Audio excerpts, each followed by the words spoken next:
Camera तो set नहीं है भाई।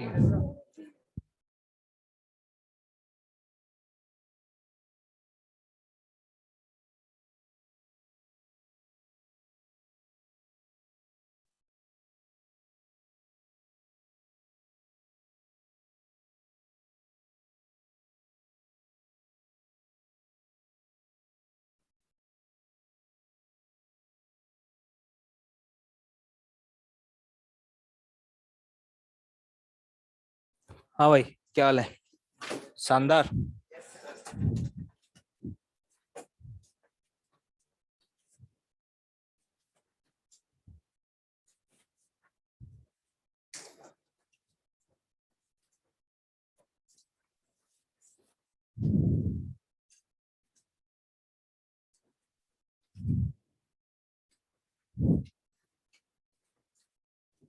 इससे सेट होता है क्या कैमरा? और ऊपर लेके जाओ।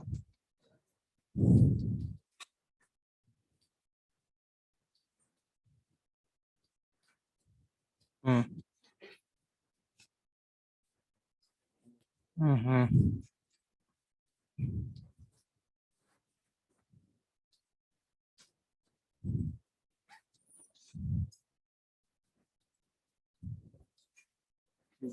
ठीक। गेट क्लोज कर दीजिएगा। गेट।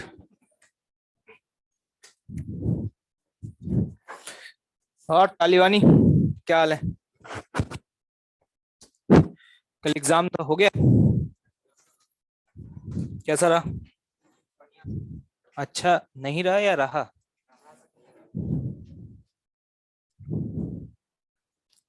एक क्वेश्चन दिया था आप लोगों को होमवर्क में, क्या आप लोगों ने अटेम्प्ट किया है? निकालें फटाफट सभी लोग।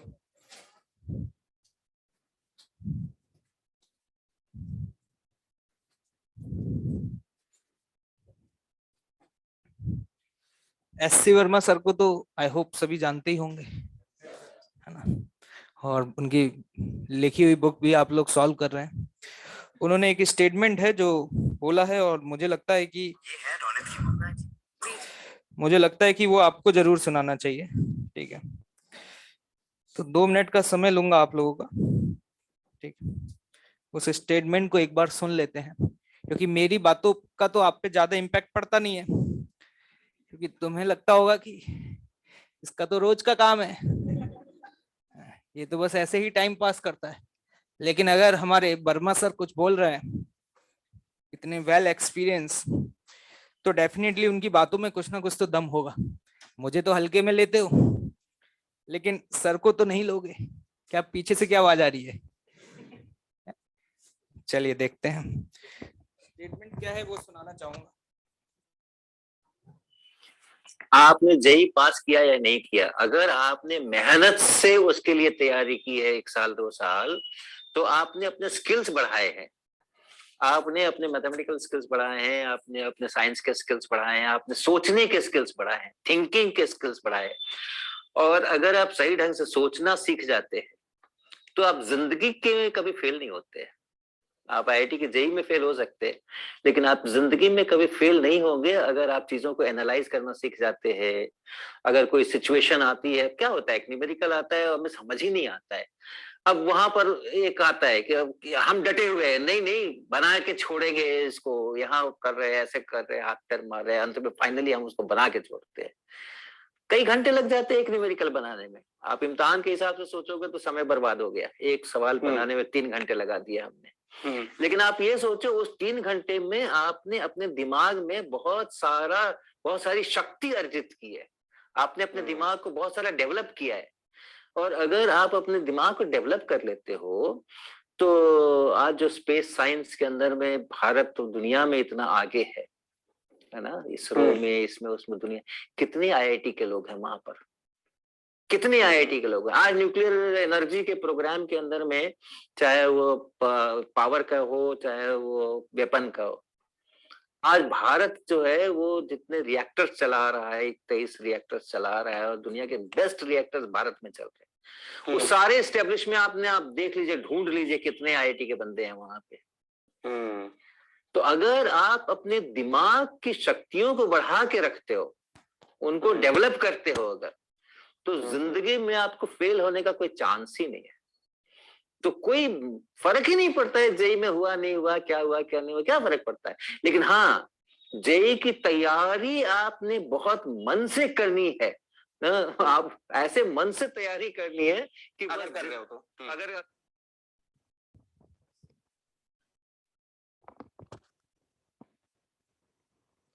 क्या समझ आया?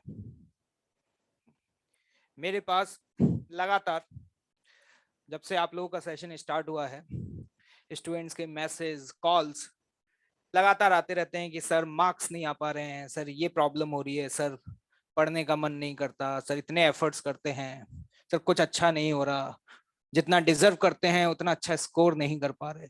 इस तरीके के पता नहीं कितने नंबर ऑफ मैसेज आते रहते हैं। कभी कभी तो मुझे ही समझ में नहीं आता कि मैं रिप्लाई क्या करूं, है ना। क्योंकि जैसा कि सर ने भी बोला, सर का एक बहुत बढ़िया स्टेटमेंट जो आपने सुना हो कि जब हम जेई की तैयारी कर रहे हैं तो सक्सेस और फेलियर से ज्यादा जो इंपॉर्टेंट है ना, वो है आपने जेई की प्रिपरेशन किस तरीके से की है। ठीक है, अगर आपने जेई की प्रिपरेशन बहुत ईमानदारी से करी है तो इसका मतलब आपने क्या किया है, अपनी स्किल्स को डेवलप किया है, अपने दिमाग की ताकत को बढ़ाया है। और अगर किसी इंसान ने जेई की प्रिपरेशन बहुत ईमानदारी से करी है ना, तो उसे जीवन में कभी भी फेलियर फेस करने का मौका मिलेगा नहीं। हो सकता है वो आईआईटी में ना पहुंच पाए, इट मे बी पॉसिबल। हो सकता है कि वो दिन उसका अच्छा ना रहा हो, उसने एग्जाम में उतना अच्छा ना कर पाया हो, लेकिन अगर आपने जीवन के ये 2 साल मन लगा करके जी जान से एफर्ट किया है ना, तो आप जीवन में कभी हारेंगे नहीं। ये बात याद रखना, ठीक है। ये बात मैं ऐसा नहीं है कि सर ने बोला, ये बात शायद मैं बहुत बार आप लोगों को ड्यूरिंग द लेक्चर भी बोल चुका हूं, लेकिन ऑब्वियस सी बात है मेरी बातों का आपके ऊपर उतना इंपैक्ट नहीं पड़ता, क्योंकि आप घूम घाम करके वहीं आ जाते हैं जहां से आप शुरुआत करते हैं। ठीक है, मैं एक बार फिर से आपको एक्सप्लेन कर देता हूं, क्योंकि मुझे ऐसा लगता है कि मोस्ट ऑफ द स्टूडेंट्स को पता ही नहीं है जेई का मतलब क्या होता है। वो सोचते हैं कि जेई की preparation is like a board exams, है ना। जैसा उन्होंने पिछले 10 सालों में किया है, जिस तरीके से 10 सालों से जो पढ़ाई करते हुए आ रहे हैं, वो उसी स्ट्रेटेजी को फॉलो करके यहाँ पे जेई में बहुत अच्छा परफॉर्म कर सकते हैं। अगर आपको ऐसा लग रहा है तो मैं उम्मीद कर सकता हूं कि ये भ्रम आपका गायब हो चुका होगा, है ना। अब तो आपको शायद समझ आ गया होगा। शुरुआत में तो आप अपने आप को बहुत बड़ा धुरंधर समझा करते थे। जब मैं आपको समझाया करता था तो मेरी बातों पे आप, बहुत कम स्टूडेंट्स हैं जिन्होंने मेरी बातों को सिंसियरली फॉलो किया, अदरवाइज आपने अपने वही पुराने तरीके अपनाए, अपने वही सस्ते लॉजिक यूट्यूब गूगल पे सर्च कर करके, वो 5-5 मिनट वाले मोटिवेशंस देख देख करके आपने सोचा कि आप उन शॉर्टकट्स को अप्लाई करके जेई में सेलेक्ट हो जाएंगे। मैं आपको बता दे रहा हूं, there is no shortcut for JEE. अगर कोई इंसान आकर के मुझे बोल दे कि हाँ ये शॉर्टकट है, तो मैं भी मान जाऊं। आप यूट्यूब गूगल पता नहीं क्या क्या यूज करते रहते हैं, अपडेटेड जनरेशन है भाई, वहां पे आपको ऐसे भी वीडियोस मिल जाएंगे, 1 महीने में जेई में सिलेक्शन आपका गारंटी के साथ। अगर वो आपका 1 महीने में सिलेक्शन करा रहे हैं तो क्या हम यहाँ धनिया छील रहे हैं? हम एक स्टूडेंट को 2-2 साल रगड़ के एफर्ट्स कराते हैं, उसकी स्किल्स को डेवलप करते हैं, तो भी इस बात की गारंटी नहीं है कि क्या होने वाला है। तो सबसे पहले तो आप जो ये सस्ते सस्ते प्लेटफॉर्म जो यहाँ उधर यूज करते रहते हैं ना, पहले वो बिल्कुल यूज करना बंद करें। जेई की स्ट्रेटेजी को समझें, जो कि मुझे लग रहा है कि अभी तक मेजर जनता को समझ में ही नहीं आई है। अगर हम जेई की एग्जाम की प्रिपरेशन कर रहे हैं तो सबसे पहले, मैं पहले भी बता चुका हूं, आपके लिए सबसे ज्यादा इंपॉर्टेंट है होमवर्क, उसका डिस्कशन। क्लास में जब क्वेश्चन दिया जाए तो उस दौरान उसको अटेम्प्ट करना, घर जाकर के उन सभी क्वेश्चंस को दोबारा से अटेम्प्ट करना जो मुझसे फर्स्ट अटेम्प्ट में नहीं हुए थे। हर दिन मुझे अपने पुराने चैप्टर्स का रिवीजन करना। अब आप ये एक्सक्यूज नहीं दे सकते मेरे पास सर समय ही नहीं बचता। नहीं बचता तो कोई दिक्कत नहीं है, आप इस रेस में पीछे हो जाएंगे। आप अगर धीरे चलेंगे तो इसका मतलब ये नहीं है कि जो लोग आपके साथ दौड़ रहे हैं वो भी आपके साथ धीरे चलेंगे। वो आपसे तेज दौड़ रहे हैं, उनका मकसद फिक्स है, वो आपको लात मार करके नीचे कर देंगे, वो आपके ऊपर से चढ़ के निकल जाएंगे। ठीक है, अगर आपके दिमाग में इस तरह का कुछ चल रहा है कि सर हमें समय ही नहीं मिल पाता, क्योंकि मैं ये बात सुनकर के बहुत शॉक्ड हो जाता हूं। मैं पूछता हूं, कल आपका टेस्ट था, क्या आप पुराने सभी टॉपिक्स को रिवाइज करके गए थे? नहीं गए थे। Then how are you expecting कि आप बहुत अच्छा स्कोर करने वाले हैं? और पहली बात कि जो रिवीजन है, क्या वो हमें एग्जाम से जस्ट एक हफ्ते पहले शुरू करना चाहिए? बिल्कुल नहीं। अगर आपकी ख्वाहिश है जेई में पहुंचना, it should be a part of your daily schedule. आपको हर दिन कम से कम 6 से 7 घंटे तो सिर्फ करंट टॉपिक्स के लिए निकालने होंगे, और उसके बाद 3 से 4 घंटे हर दिन अपने पुराने टॉपिक्स के जो भी बैकलॉग्स हैं उनको कवर करने के लिए निकालना पड़ेगा। आप हर दिन अगर 9 से 10 घंटे सेल्फ स्टडी करेंगे तब जाकर के आप सोच सकते हैं। सिंपल सा फंडा मैंने आपको बता दिया। अगर आपसे नहीं हो पा रहा तो छोड़ दीजिए, कोई दिक्कत नहीं है। किसी को जबरदस्ती बुलाया गया है क्या? किसी को मेरी तरफ से इनविटेशन या एलन की तरफ से इनविटेशन गया था क्या कि आप आइए हमारे यहाँ पर पढ़िए? जैसे लोगों के यहाँ से इनविटेशन जाते हैं, मैसेज आते हैं कि प्लीज ज्वाइन अस। क्या इस तरीके का इस इंस्टीट्यूट से आपके पास कोई इनविटेशन गया था क्या कि प्लीज ज्वाइन अस? नहीं गया। आप सब लोग अपनी मर्जी से आए ना। तो यहाँ पर जो भी चैलेंजेस फेस हो रहे हैं, जो भी दिक्कतें हो रही हैं, उनकी आदत डालो, और अगर नहीं कर सकते तो लीव इट, छोड़ दो। ये रोना धोना क्या लगा रहता है तुम लोगों का? मैं तुम्हारे रोने धोने से परेशान हो चुका हूं। मुझे ये बात समझ में नहीं आती कि मैं यहाँ पर जेई एस्पिरेंट्स के लिए एक फिजिक्स फैकल्टी बना हुआ हूं, क्या तुम्हें ये समझाने की कोशिश कर रहा हूं कि तुम्हें मेहनत करनी चाहिए? अगर तकलीफ हो रही है तो झेलो, आदत डालो, क्योंकि डिसीजन तुम्हारा खुद का है, किसी और का नहीं है। तुम खुद के डिसीजन पर यहाँ पर आए हो और ये चैलेंजेस तुम्हें फेस करने पड़ेंगे। तुम अगर ये सोच रहे हो कि यहाँ मार्केट में कोई दवा मिलती है, सर दे देंगे ये लो, ये पी लेना एक सुबह एक शाम,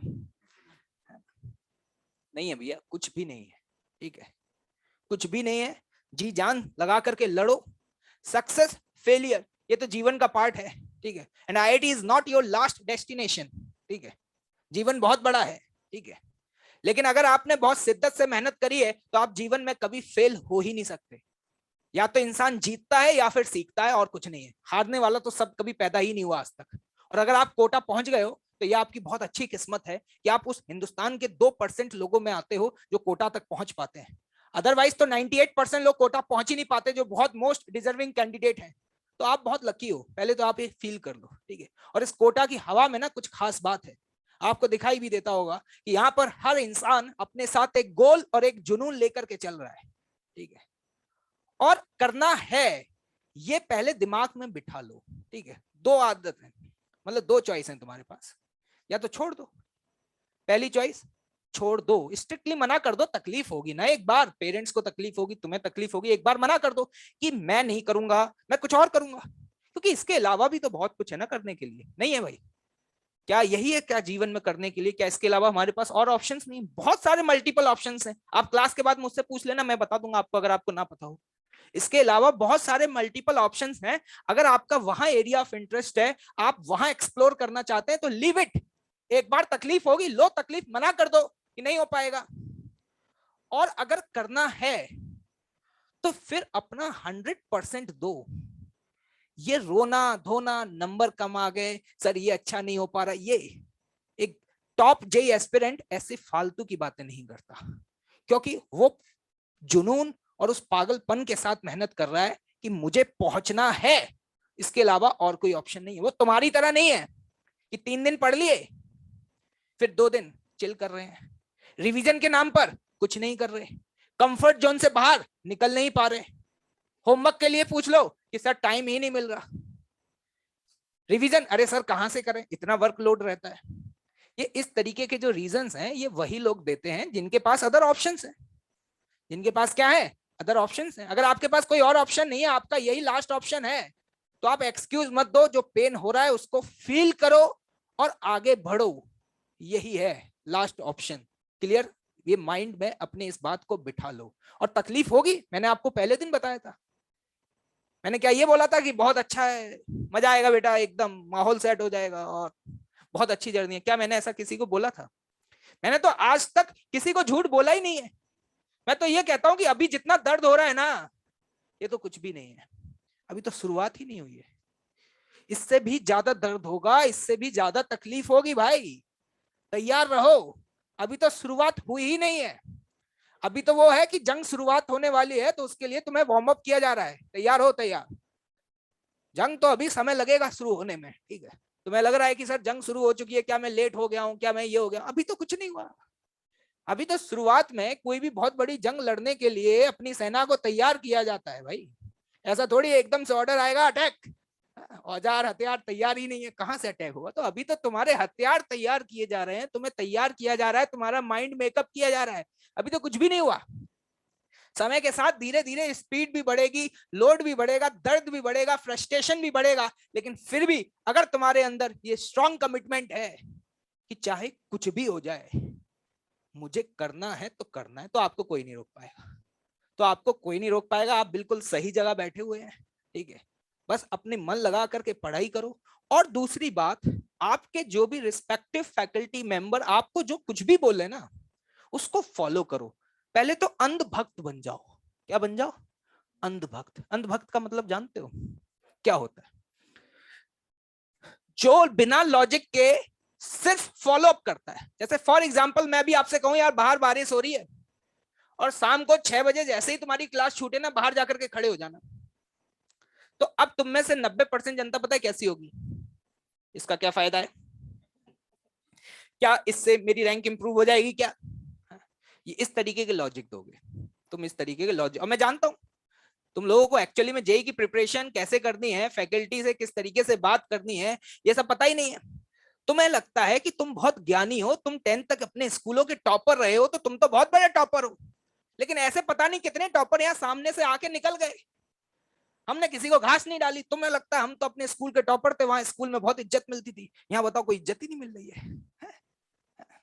क्योंकि हमारे लिए वैल्यू नहीं रखता भाई। हम स्कूल लेवल पे बात ही नहीं कर रहे हैं, हम तो भाई नेशनल लेवल पे बात कर रहे हैं, ठीक है।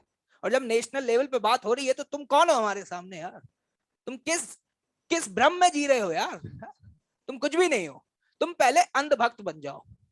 मतलब अगर तुम्हें बोला जाए 6 बजे बाहर खड़े हो जाना बारिश में, तो तुम कहो सर ने बोला है तो खड़े होंगे बस। कोई तुम्हारे बगल वाला पूछे क्यों जा रहे हो, सर ने बोला इसलिए कर रहे हैं। उस समय अगर तुम मुझसे उल्टा सवाल कर दोगे इसका लॉजिक बताओ, तो सॉरी फॉर दिस, मैं उसका लॉजिक नहीं बता पाऊंगा आपको। हाँ लेकिन ये है कि अगर मैंने आपको बोला है ना कि वहां खड़े होना है, तो इस बात की गारंटी दे रहा हूं कि उसका डेफिनेटली कहीं ना कहीं आपके रिजल्ट से कोई ना कोई तो ताल्लुक होगा ही होगा, आपके परफॉर्मेंस से कनेक्टेड होगा। लेकिन ये बात आज इतने आप समझदार नहीं है कि मैं आपको समझा सकूं। लेकिन हाँ इस बात की गारंटी ले रहा हूं कि अगर तुम अंधभक्त बनकर के जो बोला जाए, जो इंस्ट्रक्शंस दिए जाए उनको सिंसियरली फॉलो करते रहे, तो तुम्हें बिना सवाल जवाब किए तुम्हारे हर सवाल का आंसर मिल जाएगा जब सही वक्त आएगा तब। वक्त तो आने दो, लेकिन तुम्हें तो पहले दिन हर सवाल का जवाब चाहिए। और जिस इंसान का ये एटीट्यूड होता है ना, ऐसा क्यों क्यों करूं, वो गलत ट्रैक पे जा रहा है। किस पे जा रहा है? गलत ट्रैक पे जा रहा है। और इसके पीछे कहीं ना कहीं रीजन है कि आपकी जो ऑनलाइन क्लासेस चली ना, आप अपने आप को घर पे बैठ के धुरंधर समझते थे, अपने हिसाब से पढ़ते थे, इसलिए आपकी हरकतें ऐसी हो गई। अभी शुरुआत से यहाँ पर होते तो रगड़ रगड़ के अभी तक तो तुम्हें इतना परफेक्ट कर दिया जाता कि तुम एकदम बिल्कुल परफेक्ट जेई एस्पिरेंट बनकर के पढ़ रहे होते। फालतू का डिस्टरबेंस भी क्रिएट नहीं करते, फालतू की बातें नहीं करते, बिल्कुल फोकस रहता, ठीक है। तो सबसे पहले तो अपने आप को सुधारो। दर्द होगा, झेलने की आदत डालो, ठीक है। नहीं झेल पा रहे, पहला ऑप्शन है छोड़ दो। मेरे पास ऐसी कोई टैबलेट नहीं है जो मैं आपको दे दूं और आपका दर्द खत्म कर दूं। ये जेई का सफर है, और जेई का सफर ऐसा ही होता है। आपको जो दर्द हो रहा है वो दर्द मुझे भी हुआ था जब मैंने 12 साल पहले जेई की प्रिपरेशन करी थी, ठीक है। जो सारी चीजें आप फेस कर रहे हैं वो सारी चीजें मैंने भी फेस करी थी। फ्रस्ट्रेशन, टेस्ट देकर के आना, नंबर बहुत कम आना, ठीक है, नेगेटिव फील आना, अंदर से आवाज आना कि तेरा क्या होगा, तू कुछ नहीं कर सकता, बता कितने कम मार्क्स आए, टॉपर्स के मार्क्स देख। ये सारी चीजें जो आपके मन में कहीं ना कहीं किसी कोने में चल रही हैं, वो कभी आज से 12 साल पहले व्हेन आई वाज प्रिपेयरिंग मेरे दिमाग में भी चला करती थी। लेकिन उसका एक ही सॉल्यूशन था, वो था जिद कि करूंगा। ऐसा बहुत बार होता था कि क्लास में बैठा होता था, क्वेश्चन दिया, मुझे क्वेश्चन समझ भी नहीं आ पाता था, तब तक लोग आंसर दे देते थे। Shut up, I was feel very depressed. यार बताओ यार, इतनी गजब बेइज्जती है? मतलब मुझे क्वेश्चन समझ नहीं आया, इतनी देर में तो लोग ने आंसर्स दे दिया। लेकिन बस वही बात होती है ना, जब जिद होती है ना, तो जिद के आगे कोई टिकती नहीं है। घर जाता था, हर एक एक चीज को दोबारा से सॉल्व करता था। जो क्वेश्चन क्लास में डिस्कस होते थे उन्हें घर जाकर के फिर से सॉल्व करता था। जो चीजें मुझे नहीं आती थी उनको 2-2 बार समझता था, खुद से अपने आप को एक्सप्लेन करता था। तो धीरे धीरे धीरे कोई भी चीज जीवन में टफ नहीं होती, इंसान अपने आप सिस्टमेटिक होता चला जाता है और उसको सारी चीजें बहुत आसानी से क्या आने लगती हैं, समझ में आने लगती है।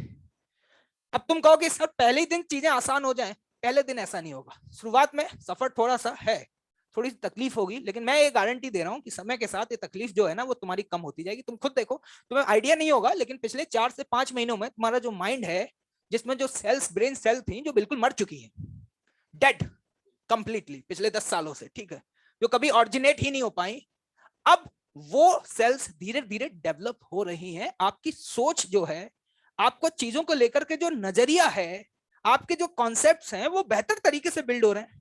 अगर आपको लग रहा है कहां हो रहे हैं सर, नंबर तो आ नहीं रहे तो क्या मजाक कर रहे हो? नहीं, मैं बताता हूँ, ठीक है, मैं आपको बताता हूँ, नंबर से आप हर चीज को काउंट मत करो, ठीक है। मैं आपको बताता हूँ कैसे डेवलप हो रहे हैं।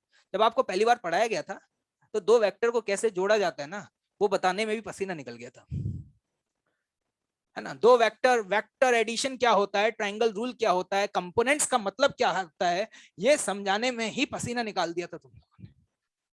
क्यों ये कंपोनेंट क्यों कर दिया, ऐसे कैसे जोड़ दिया, मैंने तो पढ़ा था 5 और 4 9 ही होता है, ये आपने आज square root of a square plus b square, ये सब क्या चल रहा है ड्रामा।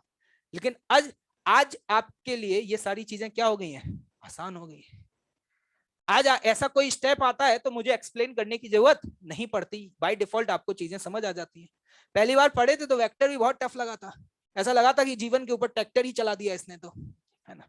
लेकिन आज कोई कहे कि वेक्टर कोई चैप्टर है, सिंपल सा चैप्टर है यार, वेक्टर तो हम काउंट ही नहीं करते हैं।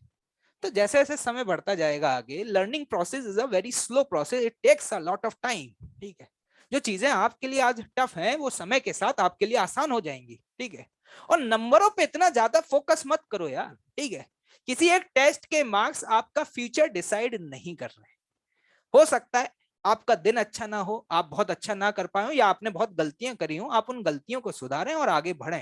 ये टेस्ट ये रोना धोना ये अगर चलता रहा आप लोगों का, तो इस जर्नी में, जो जेई की जर्नी है, इसमें आप बहुत लंबे समय तक टिक नहीं पाएंगे, ये मैं आपको बता दे रहा हूँ, ठीक है। 2 साल सबसे ज्यादा जो इंपॉर्टेंट है वो पता है क्या है, पेशेंस। टॉप आईआईटीएन बनना चाह रहे हो और अगर आपके अंदर ये क्वालिटीज नहीं है तो आप, ऑब्वियस सी बात है, पहले उन क्वालिटीज को डेवलप करो। पेशेंस, डेडिकेशन, डिटर्मिनेशन, ये कुछ बड़े बड़े शब्द हैं, ठीक है। ये एक आईआईटीएन की क्वालिटी होती है। अगर आपका कोई भाई, कोई रिलेटिव, अगर उसने आईआईटी वगैरह क्वालिफाई किया हो और कभी मिलने का मौका मिले तो आप उससे पूछ लेना, है ना। तुम्हें क्या लगता है कि जो आईआईटी वगैरह क्वालिफाई करते हैं और जो टॉप क्लास इंजीनियर्स हैं और वो पूरे दिन पढ़ते रहते हैं और पूरे दिन लगे रहते हैं, बहुत डेडिकेटेड, हाँ है, लेकिन जब जिस काम को जब करते हैं ना तो बिंदास तरीके से करते हैं। अगर उनको कोई टास्क दिया गया और वो टास्क 8 घंटे में खत्म करना है तो 8 घंटे तक वो पूरी जी जान लगा देंगे, ठीक है, और 8 घंटे बाद चिल करेंगे। मतलब मौज भी करते हैं, मस्ती भी करते हैं, लेकिन हर चीज का परफेक्ट टाइम है। तुम्हारी तरह नहीं है, मौज ही चल रही है भाई, चलन दो है मौज ही चल रही है भाई, चलन दो है, ठीक है। ये आपको अपने अंदर एटीट्यूड डेवलप करना ही पड़ेगा। पेशेंस भाई, ये है सबसे बड़ा इंपॉर्टेंट की रोल। सब्र रखो, अपनी गलतियों को सुधारो।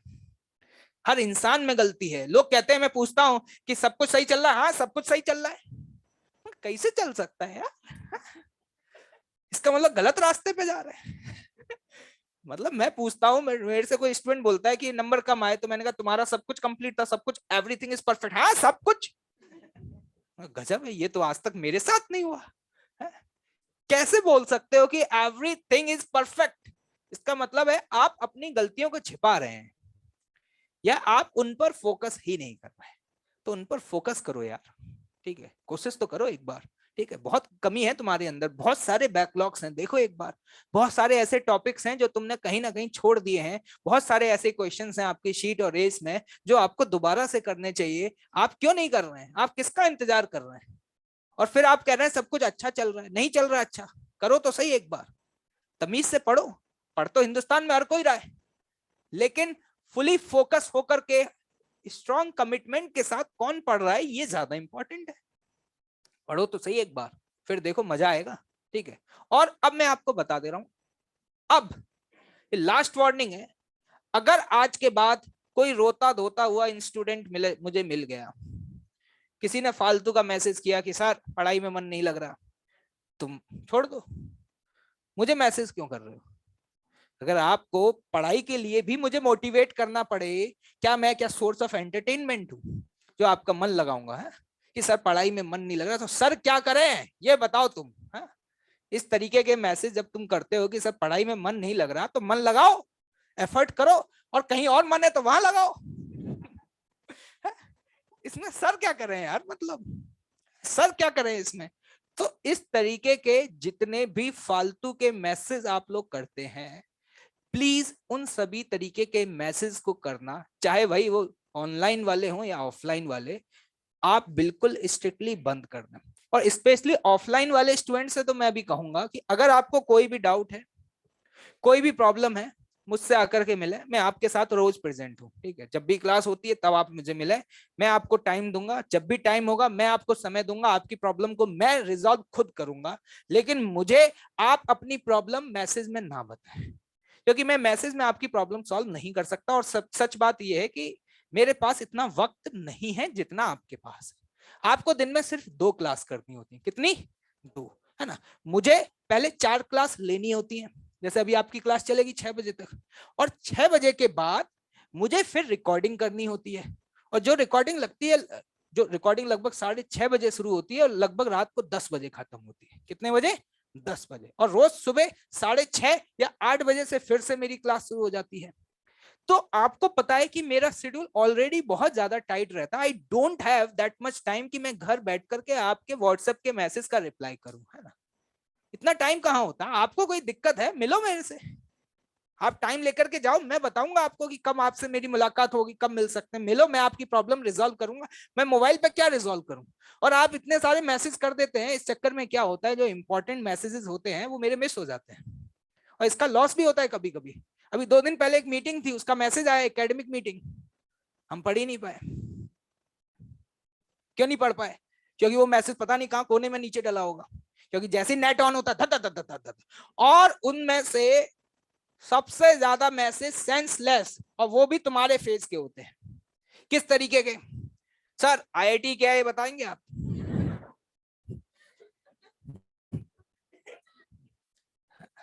सर नेगेटिव मार्किंग बहुत हो रही है।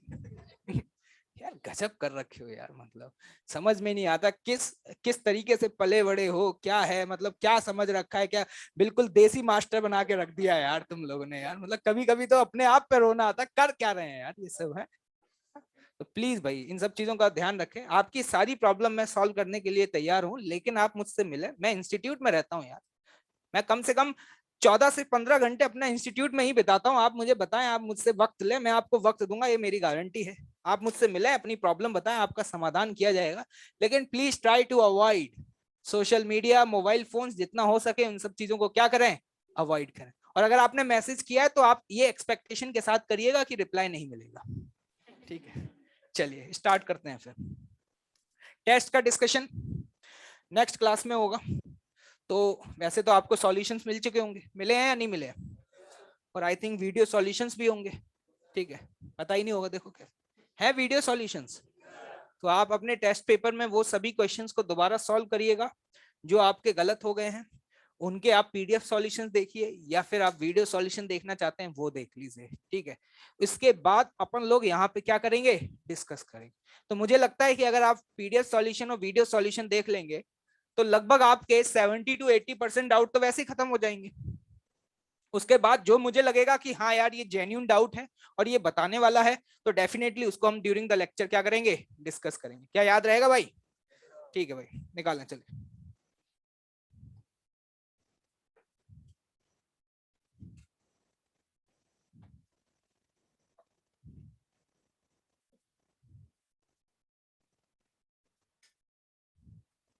बेटा अर्चित जैन, जितने तुम मैसेज टाइप करते हो इतने नंबर तो आते नहीं है तुम्हारे, गजब बेइज्जती है। एक क्वेश्चन दिया था आप लोगों को, चलिए स्टार्ट किया जाए फिर। क्या था वो क्वेश्चन?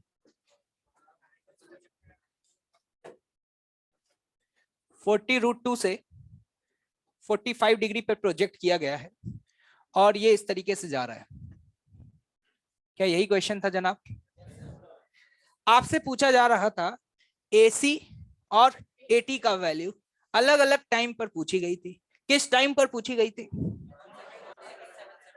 T बराबर 1 सेकेंड, T बराबर 4 सेकेंड और T बराबर 7 सेकेंड। क्या सभी लोग सॉल्व करके आए हैं?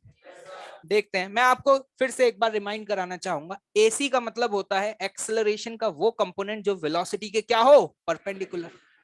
तो इसका मतलब है सबसे पहले हमें ये तो निकालना पड़ेगा कि T बराबर 1 सेकेंड पर वेलोसिटी और एक्सेलरेशन के बीच का एंगल कितना है। क्या ये बात समझ आ रही है? तो जरा देखिएगा, ध्यान से बताइएगा। प्रोजेक्टाइल का थोड़ा सा यूज होगा। 40√2 से फेंका है तो इसका हॉरिजॉन्टल कंपोनेंट कितना है, वर्टिकल कंपोनेंट कितना है? हॉरिजॉन्टल कंपोनेंट तो ड्यूरिंग द मोशन कभी भी चेंज।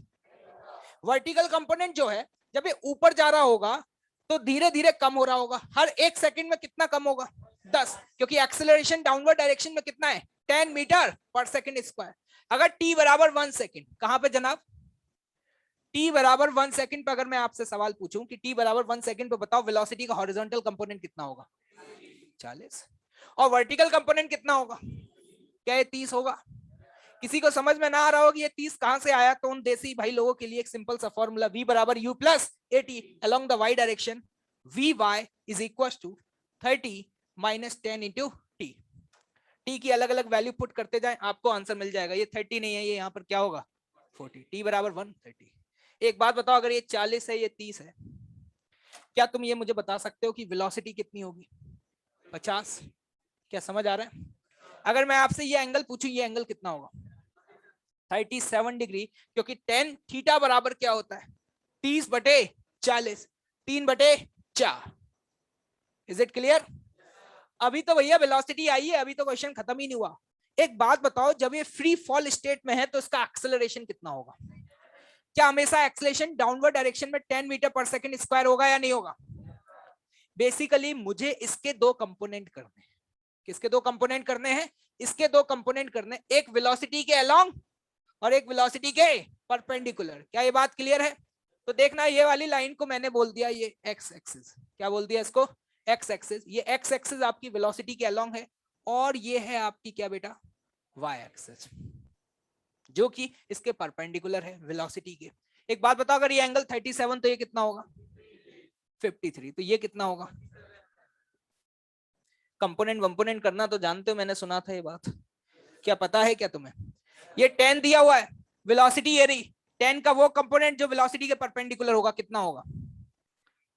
AC। AC कितना होगा? 10 cos 37। क्या 10 cos 30? cos 37 का वैल्यू पता है कितना होता है? 4/5। क्या मैं बोल सकता हूं AC का वैल्यू कितना होगा? परफेक्ट।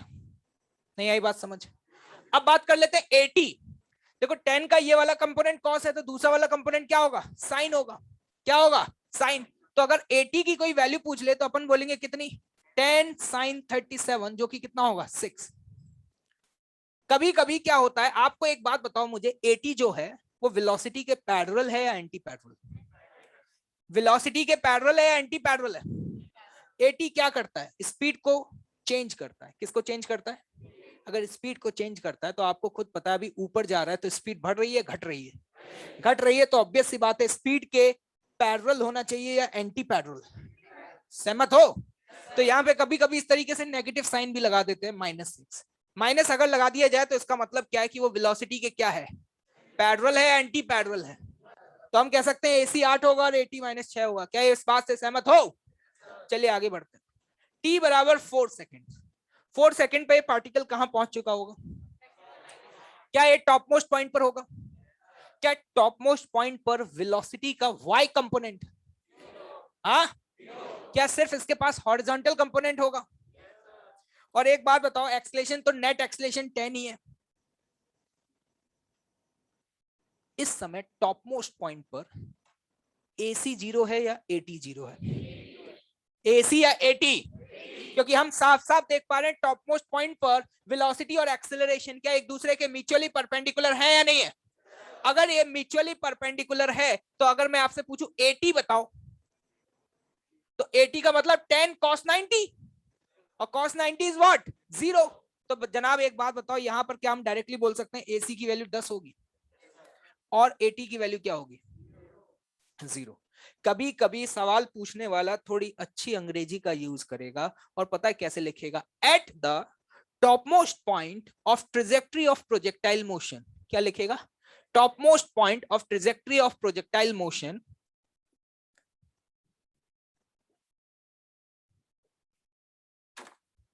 कहना क्या चाह रहा है, ट्रू और false. Rate of change of v equal to 0, क्या ये 80 है, क्या ये 0 होगा, कहां पे 0 होगा, top most point of a trajectory. और उसके बाद एक और स्टेटमेंट लिखेगा, अगला ऑप्शन डी ऑप्शन क्या होगा पता है, dv बाय dt, और इसको लिखेगा माइनस के g metre per second square. ये सही है गलत है, dv बाय dt क्या बता रहा है, AC 80 या a नेट, a नेट, और a नेट अभी किसके बराबर होगा, क्या वो AC के बराबर होगा या नहीं होगा। तो हम कह सकते हैं कि टॉप मोस्ट पॉइंट पे जो नेट एक्सेलरेशन होता है वही g के बराबर होता है। तो लोग कहते हैं अरे यार ये कैसे हो गया, ये 0 तो ये भी 0। क्या तुम्हारे लिए दोनों चीजें सेम है या अलग अलग है, दोनों चीजें सेम है या अलग अलग है। कुछ गरीब भाई बंधु पीछे जो बैठे हुए हैं उन्हें तो लग रहा होगा सब एक जैसा है, अरे सब एक जैसा है क्या, यहाँ पे देख के समझ में आ रहा है ये आपको क्या बता रहा है 80, और ये आपको क्या बता रहा है ए नेट बता रहा है। और सिंपल सी बात है, क्या ए नेट की वैल्यू AC के बराबर होगी eight the top most point of projectile motion. नहीं आया गरीबों, चलिए क्या आगे बढ़ा जाए। अब तो बहुत आसान है, t बराबर 7 सेकंड्स पे बात कर लेते हैं। हॉरिजॉन्टल कंपोनेंट तो अभी भी कितना होगा, कितना होगा 40। अगर यहां पर वर्टिकल कंपोनेंट निकालोगे तो -30 आता है, कितना आता है -30। तो -30 का मतलब ऊपर या नीचे, क्या हम कह सकते हैं वेलोसिटी इधर होगी, लेकिन अपन को तो किसका कंपोनेंट करना होता है, वेलोसिटी या एक्सेलरेशन। पक्का, एक बात बताओ ये वाला एंगल कितना होगा, ये वाला angle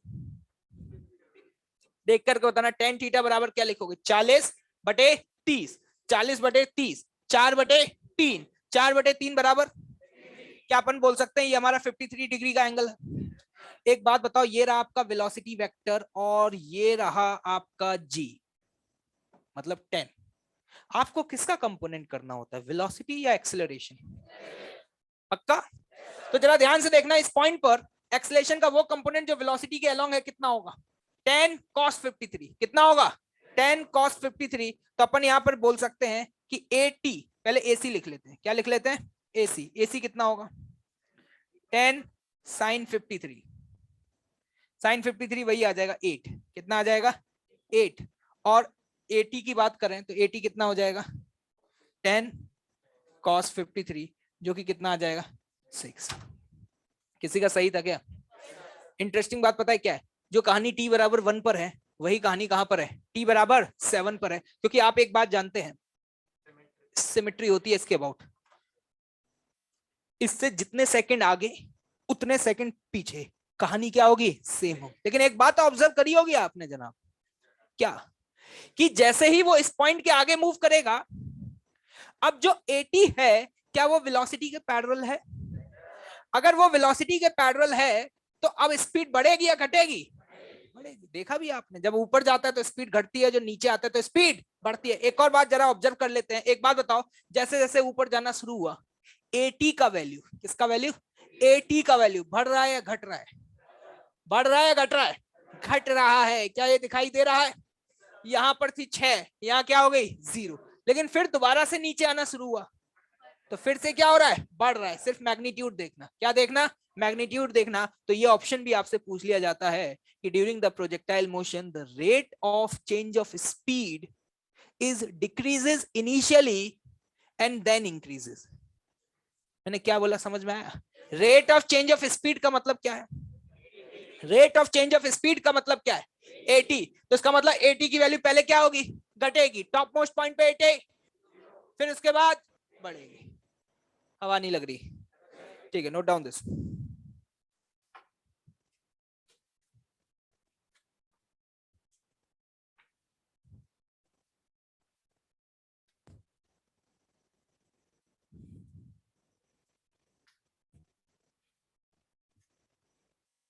now the next question is,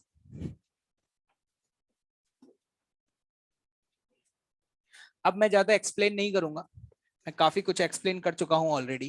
ठीक, 15 मीटर पर सेकेंड, एक पार्टिकल को 15 मीटर पर सेकेंड से हॉरिजॉन्टल फेंका गया एक टावर से। ठीक, टावर की हाइट बहुत है, कितनी है? जितनी तुम्हारी सोच है उससे ज्यादा, ठीक, इतनी भी नहीं है। ठीक है, find A part A C and B part A t at t equals to 2 seconds. 2 second के बाद ए सी और ए टी का वैल्यू क्या होगा?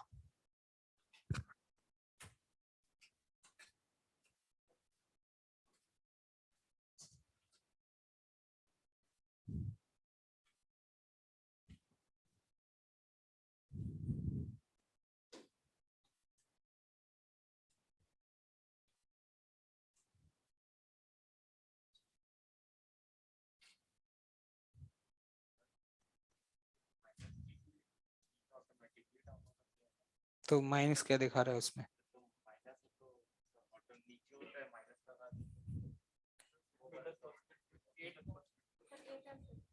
Eight and okay, wonderful. किस किस का आंसर आ गया? ग्रेट। और गरीब भाई बंधु, आज ही बताना है, घर लेके नहीं जाना। ठीक है, जल्दी फटाफट।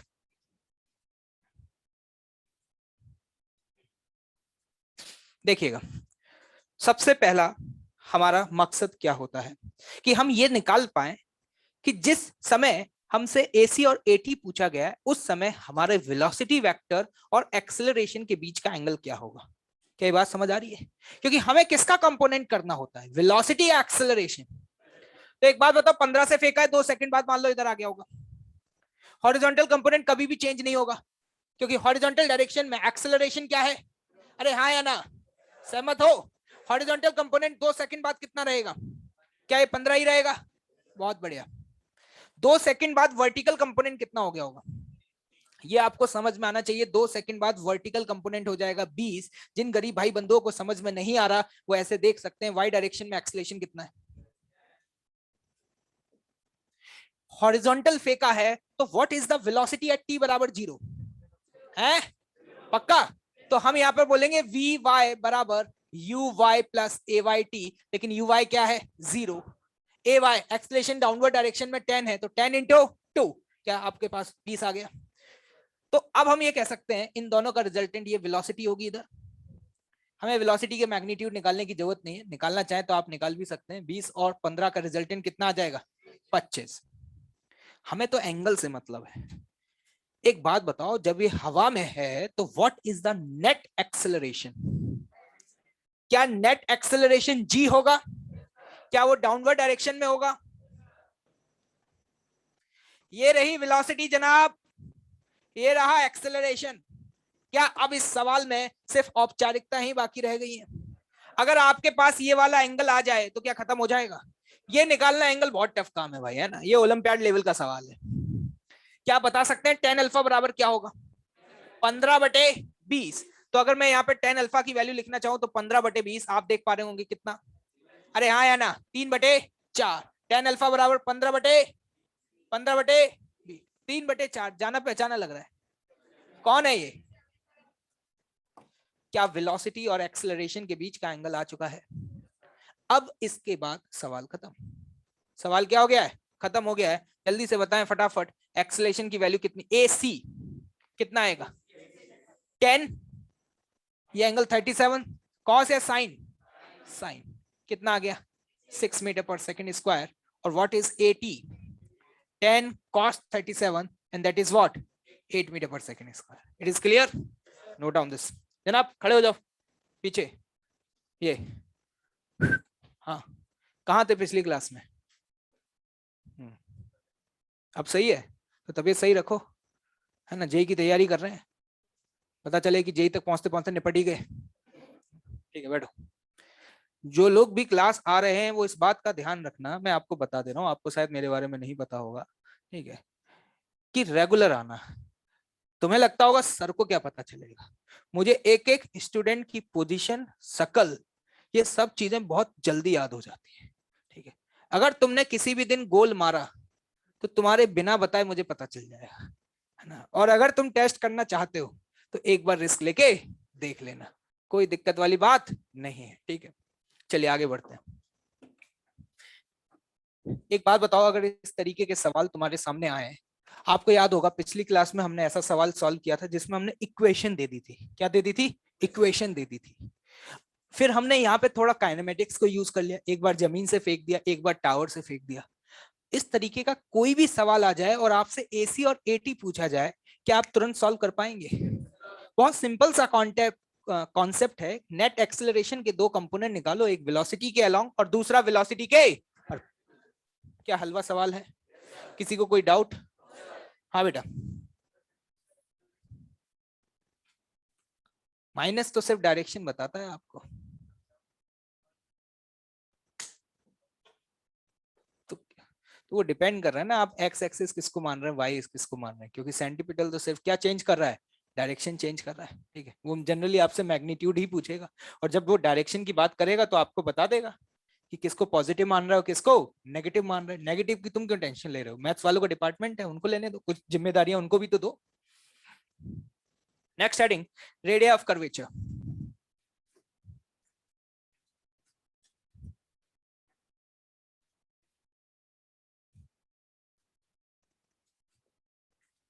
Radius of curvature. देखें, मान लीजिए कोई कर्वीलिनियर पाथ है, जबरदस्त, ट्वी ट्वी ट्वी, ठीक है, इस तरीके का पाथ, और सपोज यहां पर कोई एक पॉइंट ए है और आपसे यह पूछा जाए कि इस कर्वेचर का रेडियस क्या होगा, इस कर्वेचर का रेडियस क्या होगा। तो आप क्या करो, अलग अलग साइज के स्पेयर ले आओ, अलग अलग साइज के स्पेयर ले आओ, फिर उन स्पेयर को यहां रख रख करके देखो, जो स्पेयर यहां परफेक्टली फिट हो जाए। क्या बोला? जो स्पेयर यहां परफेक्टली क्या हो जाए? फिट हो जाए।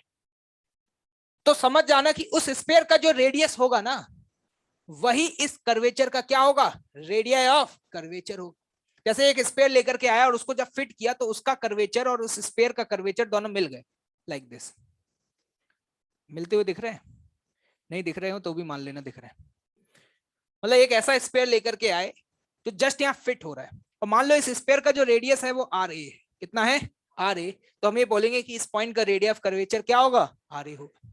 सर्कल एक ऐसा स्पेशल कर्वेचर होता है जिसके हर पॉइंट का रेडियस ऑफ कर्वेचर क्या होता है? सेम होता है। Circle is a very special case of a curvilinear path. अब आप ध्यान से देखना, यहां पर सपोज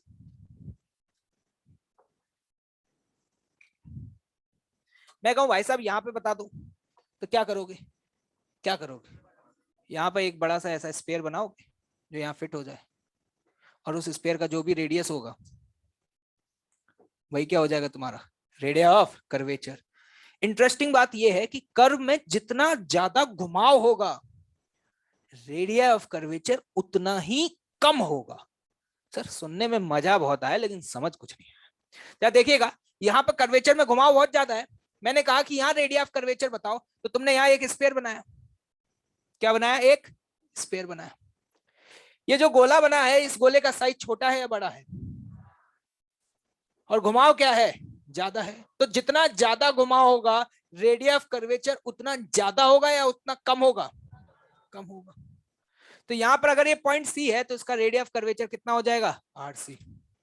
एक बात बताओ, ये जो रेडियस ऑफ कर्वेचर है ये किसकी प्रॉपर्टी है? अगर मान लो यहाँ पे बिल्लू अपनी गाड़ी लेकर के आए, ठीक है,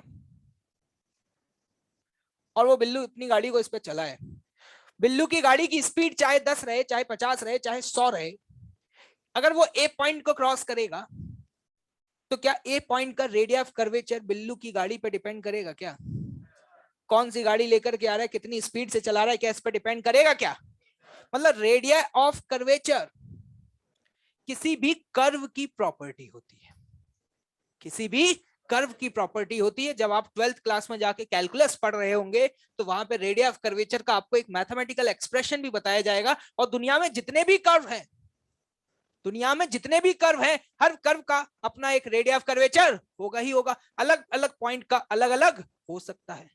क्या लग रहा है, कुछ समझ आ रहा है?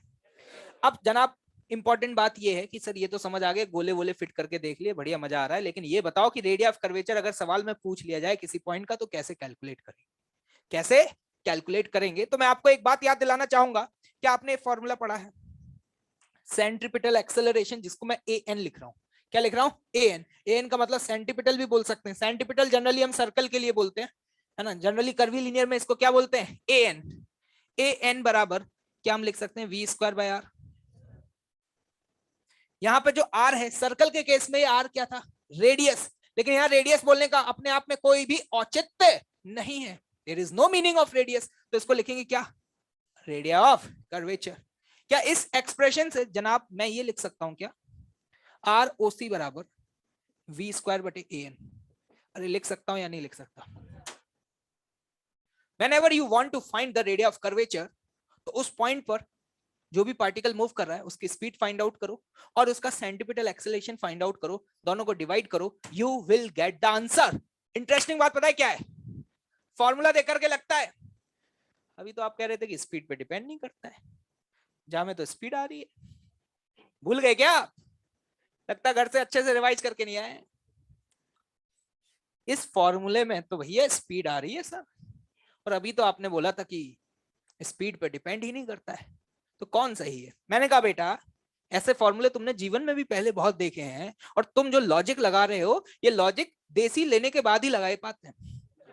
एक बात बताओ, F बराबर एम ए, M बराबर एफ ए। अब तुम अपना लॉजिक लगाओगे तो कहोगे कि mass of a body will depend on force. इस डस्टर पे मैं कितना, sir mass is proportional to force, इस डस्टर पे मैं कितना फोर्स लगा रहा हूं वो डिसाइड करेगा। क्या तुम सही हो क्या? तो हर चीज फॉर्मूले से देखना सही है गलत है? गलत है। आपको साफ साफ दिखाई दे रहा है जो मास है वो तो जनाब कांस्टेंट है। अगर आप फोर्स बढ़ाओगे तो एक्सेलरेशन उसी रेशियो में बढ़ता जाएगा, लेकिन F/a का रेशियो जनाब हमेशा क्या आएगा? कांस्टेंट आएगा। तो वही चीज है यहाँ पर, देख करके जरूर तुम्हें अंदर से फील आ रही होगी कि रेडियस ऑफ कर्वेचर स्पीड पे डिपेंड कर रहा है, लेकिन मैं आपको बता दूं कि यहां से अगर चिंटू निकले चाहे बिल्लू निकले कोई भी निकले, लेकिन अगर स्पीड अलग है तो उसके करस्पॉन्डिंग एन भी अलग हो जाएगा। और गारंटी है इस बात की कि हर इंसान के लिए v²/an का रेशियो इस पॉइंट पे क्या आएगा? क्या कोई बात समझ आई? Note down this.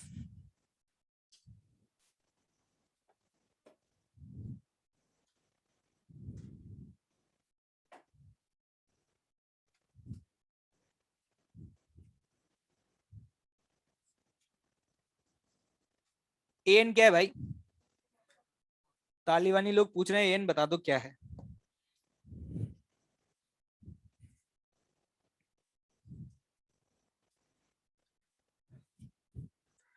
तो कुछ बेसिक स्टेप्स बता रहा हूं, उनको लिख लीजिएगा। Steps to calculate the ROC। किसी भी पॉइंट का अगर रेडियस ऑफ कर्वेचर पूछा जाए तो उसके स्टेप्स क्या हैं? सबसे पहला स्टेप, उस पॉइंट पे क्या फाइंड करें? Find speed of particle, find speed of particle. Second, find an क्या है? नॉर्मल एक्सेलरेशन, आप जानते हैं निकालना। और तीसरा स्टेप क्या है? Apply the formula. कौन सा फॉर्मूला? v²/an। क्या लगा पाओगे?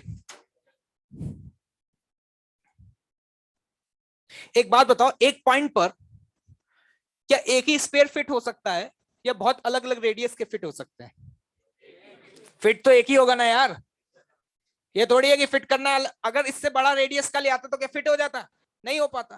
फिट करने का मतलब समझ रहे हैं? फिट करने का मतलब सिंपल सा ये है कि जनाब इसका कर्वेचर और इस स्पेयर का कर्वेचर, दोनों कर्वेचर आपस में क्या होने चाहिए? मैच होने चाहिए। ऐसा थोड़ी है कि एक पॉइंट के क्या एक से ज्यादा रेडियस ऑफ कर्वेचर हो सकते हैं क्या? नहीं हो सकते, नहीं हो सकते। क्या ये बात समझ आ रही है? बहुत बढ़िया। एक बात और पूछना चाहूंगा, what is the radius of curvature of a straight line? कितने लोग कहते हैं 0? नहीं बताओगे? व्हाट इज द, अच्छा सवाल ही समझ नहीं आया, what is the radius of curvature of a straight line? Straight line का रेडियस ऑफ कर्वेचर क्या होगा? 0? Not defined? इनफाइनाइट? कितना होगा? इनफाइनाइट होगा। अगर फील नहीं आ रही है तो आप ऐसे सोच सकते हैं, अर्थ, आपके लिए अर्थ का रेडियस ऑफ कर्वेचर बहुत कम है या ज्यादा है? बहुत ज्यादा है। आपको अर्थ ऑलमोस्ट कैसी दिखाई देती है? बिल्कुल कैसी दिखाई देती है? फ्लैट दिखाई देती है। अरे देती है कि नहीं देती है? लेकिन फ्लैट नहीं है, वो तो आप भी जानते हैं, ठीक है। तो ये कोई भी चीज अगर स्ट्रेट दिखाई दे रही है तो स्ट्रेट तभी दिखाई देगी कि एक स्फीयर है और स्फीयर का साइज बढ़ाते चले जाओ, बढ़ाते चले जाओ, बढ़ाते चले जाओ। तो जैसे जैसे साइज बढ़ता जाएगा उसका रेडियस ऑफ कर्वेचर बढ़ता जाएगा। और बहुत ज्यादा साइज को बढ़ा दोगे तो गारंटी है इस बात की कि उस स्फीयर की सरफेस कैसी दिखाई देगी तुम्हें? ऑलमोस्ट फ्लैट दिखाई देगी। तो इसका मतलब बढ़ाते चले गए तो आर कितना पहुंच जाएगा? लगभग इंफिनिटी। तो इस बात को याद रखना, ठीक है। लोग सोचते हैं 0, लोग क्या सोचते हैं? 0। तो एक स्ट्रेट वायर का रेडियस ऑफ कर्वेचर क्या होता है? इनफाइनाइट होता है। एक और पॉइंट लिख लो, the radius of curvature is the property of path, not the particle. Is the property of path, not the particle. ये बहुत इंपॉर्टेंट पॉइंट है जिसमें तुम्हें फंसाया जाएगा, तुम फंसोगे, देखना भी थोड़ी देर बाद। Radius of curvature is the property of the path, not the particle. ठीक है, आगे बढ़े, देखते हैं।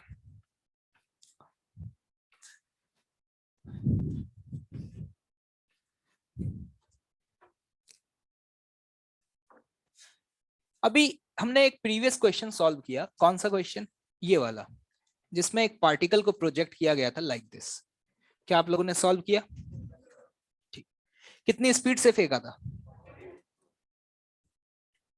मैंने आपसे क्या क्या पूछा था? ACR 80। सहमत हो? ठीक है। उसी सवाल में अब हम एक और पार्ट ऐड कर रहे हैं। You have to find ROC at A part t बराबर 1 सेकेंड, B पार्ट t बराबर 4 second and the C part t बराबर 7 seconds. In the previous question, याद है प्रीवियस क्वेश्चन? भूल गए हो तो पेज पलट के देख लो। जो अभी आपने प्रीवियस क्वेश्चन सॉल्व किया, उसी क्वेश्चन में आपको ये फाइंड आउट करना है। बताइए।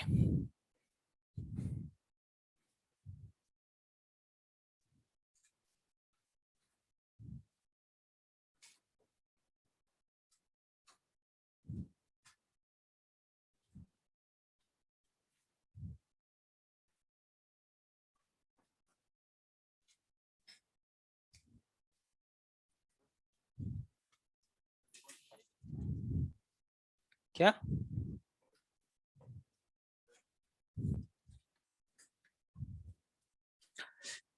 देखते हैं भाई, मेरी हेल्प करना, ठीक है। मुझे तो आता नहीं है लेकिन आप लोगों को आता होगा। सबसे पहला स्टेप क्या बताया था? जहां पे radius of curvature find out करना हो, वहां पे क्या फाइंड आउट करो? स्पीड। क्या फाइंड आउट करो? स्पीड। क्या आपको स्पीड पता है इस पॉइंट पर? आपको पता है हॉरिजॉन्टल कंपोनेंट कितना था, वर्टिकल कंपोनेंट कितना था? तो बताओ स्पीड 40 होगी या 30 होगी? 40 या 30 है? 50? पक्का? तो ऑब्वियस है इन दोनों का रिजल्टेंट तो अपन कह सकते हैं कि स्पीड 50 होगी भाई। अभी हम थोड़ी देर पहले ऑलरेडी इस पॉइंट पर क्या AC निकाल चुके हैं? उसको AC बोलूं या AN बोलूं, कोई फर्क पड़ने वाला नहीं है। मतलब इस सवाल का आधा काम तो हम कर चुके हैं। क्या बात कर रहे हो? एक बात बताओ, यहां पर इस पॉइंट पर AC की वैल्यू क्या आ रही थी? कितनी आ रही थी? क्या बात है। मुझे लग रहा है कि अब तो इसमें सिर्फ मैथमेटिक्स बची हुई है। क्या बची हुई है? मैथमेटिक्स बची हुई है। जल्दी से बताना। यहाँ पर रेडियस ऑफ कर्वेचर लिखना है। क्या आपको स्पीड पता है? V स्क्वायर, 50 का स्क्वायर करूं या 30 का? पक्का? तो जल्दी से देखना, 50 का square divided by AN। And what is A N? इस पॉइंट पे आप निकाल चुके हैं। किसी को अगर पीछे वाली जनता सोच रही होगी 8 कहां से आ गया, ये समझ आ रहा है, तो उसका वैल्यू पुट कर दो। क्या आपको आंसर मिल गया? कितनी वैल्यू आ रही है? 3.1। बहुत बढ़िया।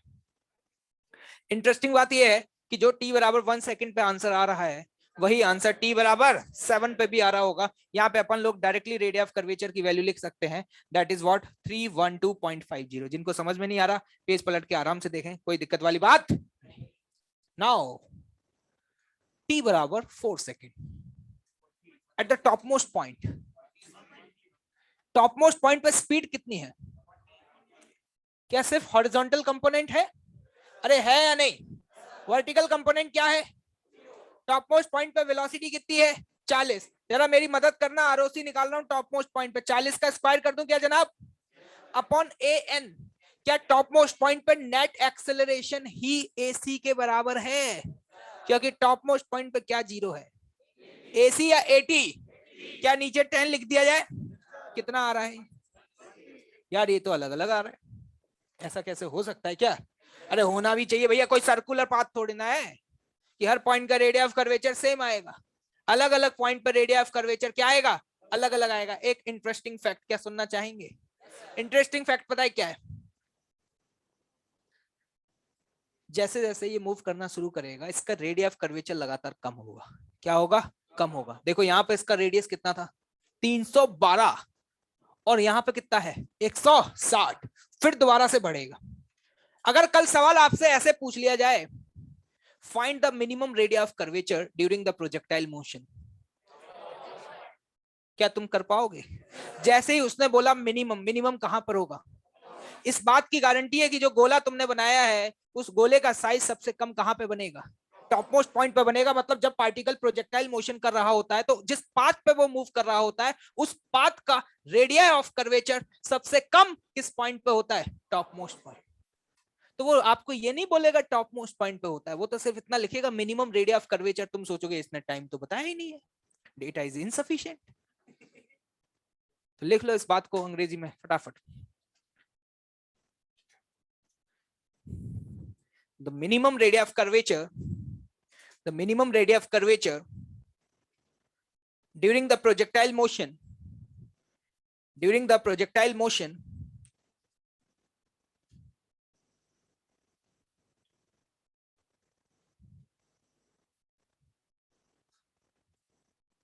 is at the topmost point of trajectory, is at the topmost point of trajectory। Important की पॉइंट है भाई, खोपचे में बंद कर देना,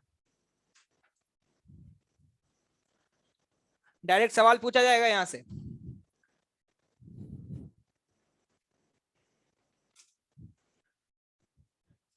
क्या लग रहा है?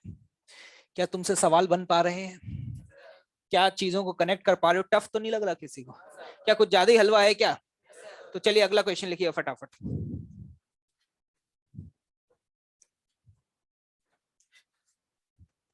क्वेश्चन को मैं पहले एक्सप्लेन कर देता हूं क्या है।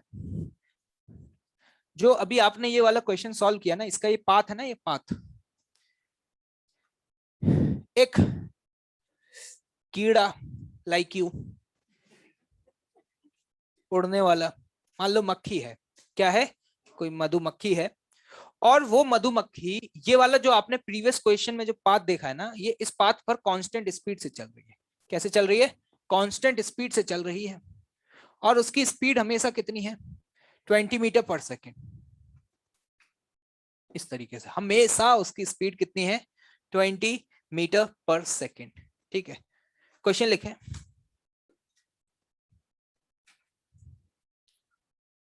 A bee travels on the same parabolic path. A bee travel on the same parabolic path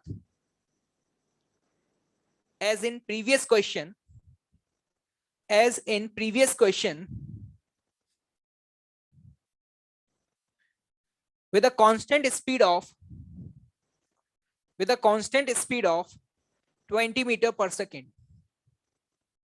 Constant speed of 20 meter per second. Find the acceleration of B at the topmost point of the trajectory. Find the acceleration of B at the topmost point of a trajectory. क्या बेटा?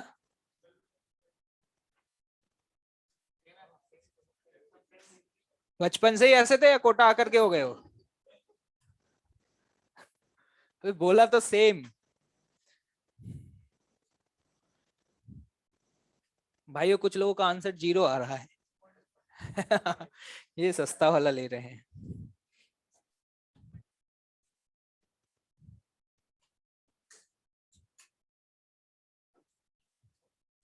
सोचिए, समझ लीजिए, कोई दिक्कत नहीं है। कितने लोगों का आंसर आ गया? हाँ भाई पुलकित, वंडरफुल। कितना? 2.5 के अलावा और कोई आंसर आ रहा हो लेटेस्ट मार्केट में जो चल रहा हो? मैं सुनना पसंद करूंगा। 4 चल रहे हैं।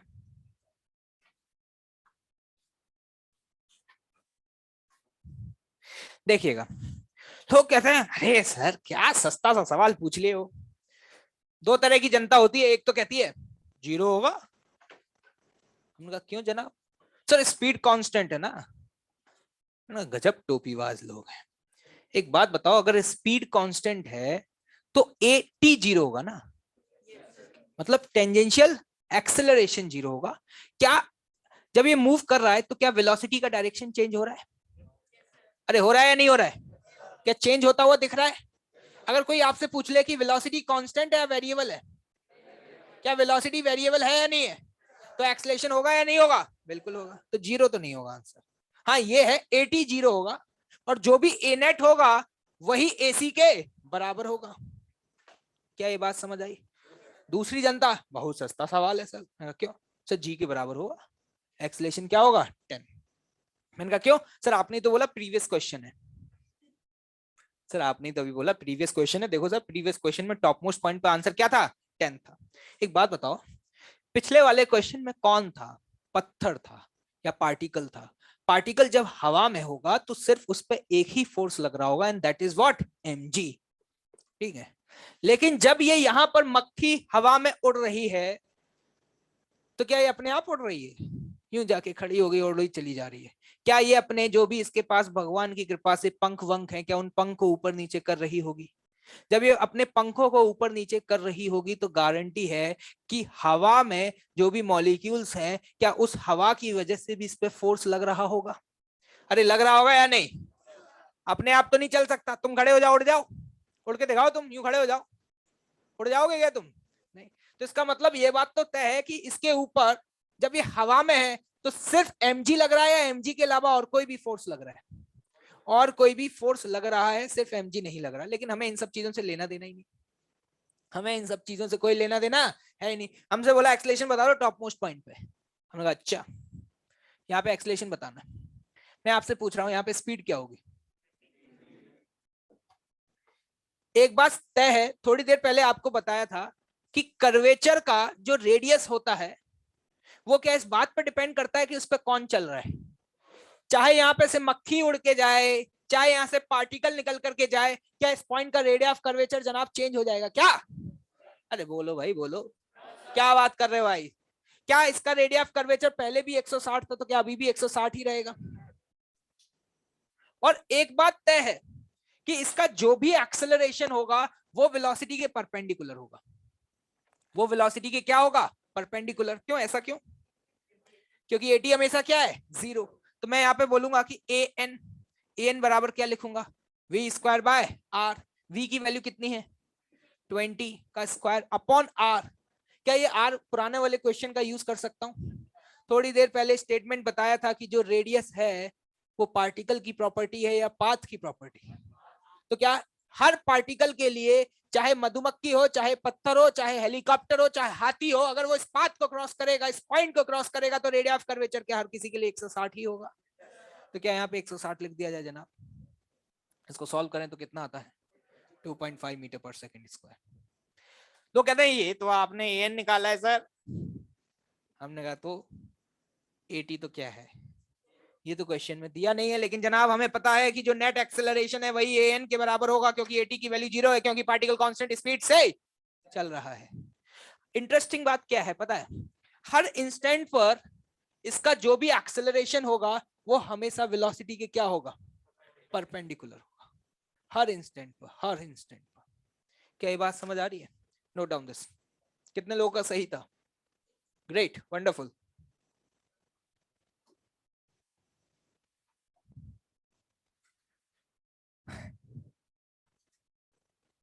किसी को कोई डाउट? आगे बढ़े। Next heading, angular velocity about a point.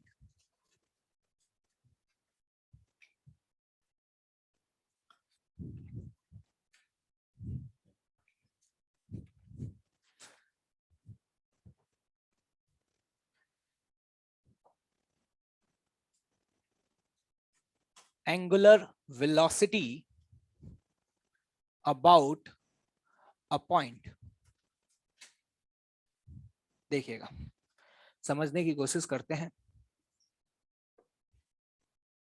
ये आपकी y एक्सिस, ये x एक्सिस। एक पार्टिकल है जो कि इस पाथ पे चल रहा है, ठीक। ये रहा ओरिजिन, क्या दिखाई दे पा रहा है? मान लो किसी समय पर पार्टिकल यहां पर है और उसकी जो वेलोसिटी है वो इस डायरेक्शन में है। ऑब्वियस सी बात है, वेलोसिटी तो पाथ के हमेशा क्या होगा, टेंजेंशियल। क्या होगा, टेंजेंशियल। ये बात समझ आती है? ठीक है, ये रही वेलोसिटी। अगर मैं आपसे पूछूं कि पोजीशन वेक्टर बताओ, मैं आपसे क्या पूछूं, पोजीशन वेक्टर बताओ, तो पोजीशन वेक्टर क्या होगा? ये, क्या ये पोजीशन वेक्टर होगा या नहीं होगा? अरे हाँ या ना? जरा ध्यान से देखना। मान लेते हैं कि R और V के बीच का जो ये एंगल है, ये एंगल है अल्फा। कितना है एंगल? अल्फा।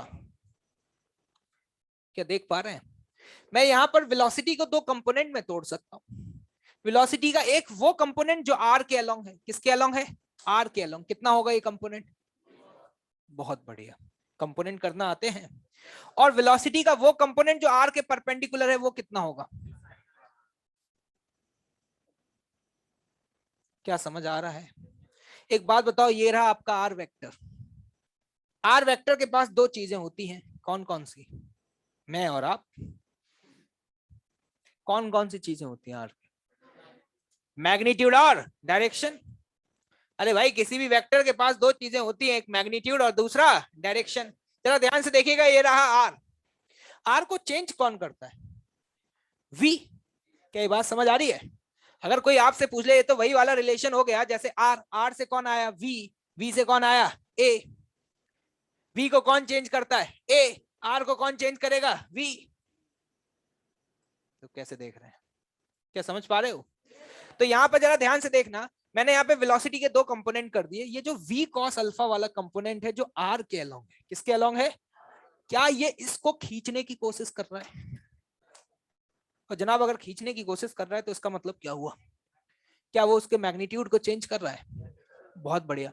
और जो ये v sin अल्फा कंपोनेंट है, ये v sin अल्फा कंपोनेंट क्या इस r को यूं रोटेट करने की कोशिश कर रहा है? अगर कोई जनाब आपसे ये पूछ ले कि angular velocity about point O बता दो, क्या मैं उसे v बाय आर लिख दूं? क्या v बाय आर लिख दूं? क्या आज नहीं लिख सकता, क्योंकि v घुमा रहा है या कोई और घुमा रहा है? v घुमा रहा है या v साइन अल्फा घुमा रहा है? तो यहां पर क्या लिखूंगा? v sine alpha divided by what? r। Sir आपने तो सर्कुलर में कुछ और पढ़ाया था। सर्कुलर में बोला था v बाय आर होता है ओमेगा, क्योंकि सर्कुलर में तो वेलोसिटी हमेशा ऑलरेडी क्या थी? आर के परपेंडिकुलर थी। लेकिन कर्वीलिनियर पाथ पे तो आर और वी के बीच का एंगल कुछ भी हो सकता है। दोबारा एक्सप्लेन कर रहा हूं, आज के बाद अगर आपसे एंगुलर वेलोसिटी किसी भी पॉइंट के अबाउट पूछी जाए तो आपको किसके कंपोनेंट करने हैं? आर के या वी के? आर के या वी के? पक्का? वेलोसिटी को दो कंपोनेंट में तोड़ो, एक कंपोनेंट अलोंग और दूसरा कंपोनेंट परपेंडिकुलर। अलोंग वाला कंपोनेंट किसको चेंज करेगा? मैग्नीट्यूड को। और परपेंडिकुलर वाला कंपोनेंट डायरेक्शन को। और डायरेक्शन को चेंज करने का मतलब ये एंगल चेंज हो रहा है, और एंगल का रेट ऑफ चेंज क्या होता है? ओमेगा। एंगल का रेट ऑफ चेंज क्या होता है? ओमेगा।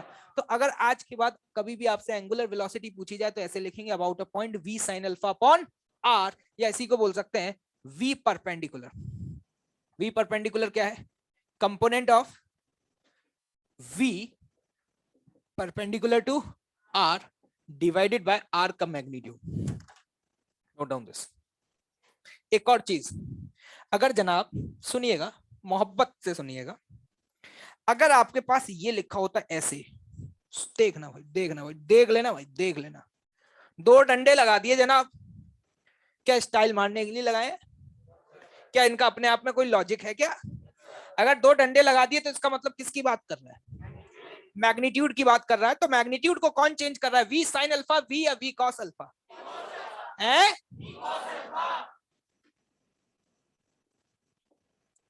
और अगर कल स्टाइल मार करके ऐसे लिख दे, चप, ये तो V है तुम्हारा भाई, ये तो काइनेमेटिक्स में पढ़ाया था तुम्हें। Rate of change of R तो क्या होता है? वेलोसिटी ही होता है। क्या होता है? वेलोसिटी। लेकिन अगर सिर्फ इसके मैग्नीट्यूड की बात करोगे तो that will be equal to V cos alpha. Note down this.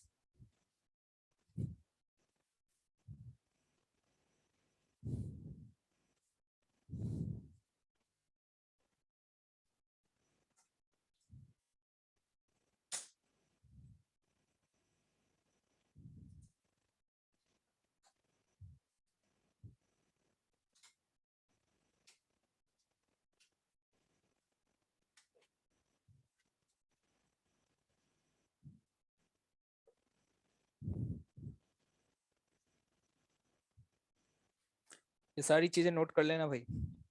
तुम्हें सारी चीजें एक जैसी लग रही होंगी, है ना? पीछे वाले तो सोच रहे हैं इसमें और इसमें डिफरेंस क्या, देखने में तो एक लग रहा है, बस बीच में दो डंडे ही तो लगा दिए हैं, हटा दो डंडे, क्या फर्क पड़ रहा है? कोई दिक्कत नहीं है। क्या ओमेगा अबाउट किसी पॉइंट के पूछा जाएगा तो निकाल पाओगे? ठीक है, नोट डाउन दिस। अभी पता चल जाएगा क्या करोगे तुम, देख लेते हैं।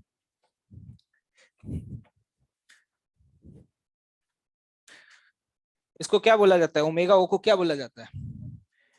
हाँ वाह, ओमेगा को क्या बोला जाता है? Omega naught. तालियां बजा दें भाई साहब इनके लिए।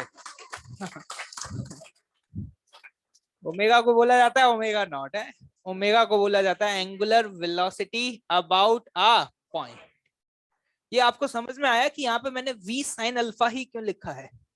क्योंकि वेलोसिटी का वही कंपोनेंट जो R के परपेंडिकुलर है वो R को घुमाएगा, और जो R के अलोंग है वो R की लेंथ को बढ़ाएगा। ये वही वाली कहानी है जो एक्सेलरेशन और वेलोसिटी में है। क्या बोला सर? एक्सेलरेशन वेलोसिटी में भी कुछ ऐसा ही हो रहा है। एक्सेलरेशन का वो कंपोनेंट जो वेलोसिटी के परपेंडिकुलर है वो क्या करता है? डायरेक्शन चेंज करता है। और एक्सेलरेशन का वो कंपोनेंट जो वेलोसिटी के अलोंग है वो क्या करता है? तो वही तो है, सब कुछ वही है, वही चाचा भतीजे वाली कहानी है। ठीक है, देख लेते हैं। अभी तुमने कहा कि समझ में आ गया है, अभी पता चल जाएगा। एक पार्टिकल है जो कांस्टेंट स्पीड से चल रहा है 10 मीटर पर सेकंड से। ठीक है, यहां पहुंच चुका है, along the x axis move कर रहा है, अलोंग द एक्स एक्सिस। ये डिस्टेंस आपको 4 मीटर दिया हुआ है और ये डिस्टेंस आपको 3 मीटर दिया हुआ है। ये रहा आपका पॉइंट O। आपको बताना है कि angular velocity about point O क्या होगा।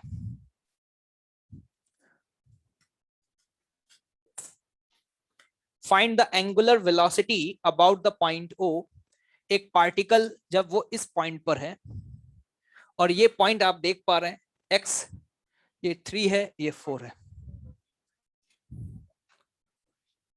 कितने लोगों का आंसर 2.5 आ चुका है? अच्छा, कुछ और आ रहा है क्या? 1.2 बता रहे हैं ताली 1 वाले लोग। कितने लोगों का आंसर 1.2 आया है? ठीक है, कुछ लोग कर रहे हैं, करो करो, टाइम लो, आराम से करना, 6 बजे तक कर लेना। ठीक है, 6 बजे से पहले बता दें, कोई दिक्कत नहीं। 1.6 आ रहा है, कुछ लोगों का 1.2, कुछ लोगों का 1.6। 2.5 वाले कोई देख लेते हैं भाई, देख। टफ सवाल है, ओलंपियाड लेवल का है भाई, पसीने छूट जाएंगे तुम्हारे भाई, है? समय लास्ट 30 सेकेंड्स।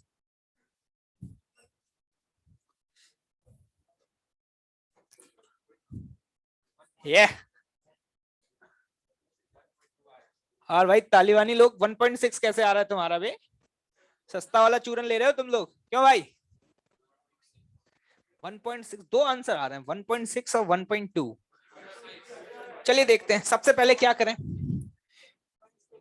क्या ये आर है? ये आर है या नहीं है? क्या इसकी लेंथ निकाल पाएंगे?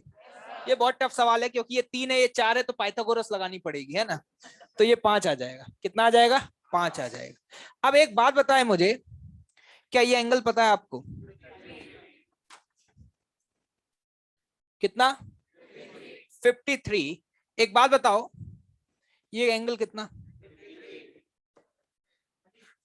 Omega about the point O निकालना है, तो 10 का कौन सा कंपोनेंट जिम्मेदार होगा? कॉस वाला है परपेंडिकुलर वाला? 10 साइन 53 जो कि कितना आया? 8। तो जनाब 8 बटे 5। ये 1.2 वाले कैसे कैसे आ रहा था 1.2? अच्छा इसको 37।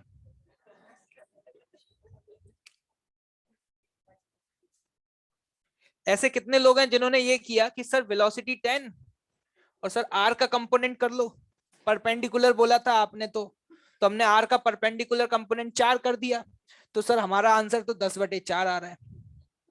कुछ भाई लोगों को सिर्फ इतना याद रहता है कि परपेंडिकुलर करना है, लेकिन किसका किसके परपेंडिकुलर करना है ये याद नहीं रहता।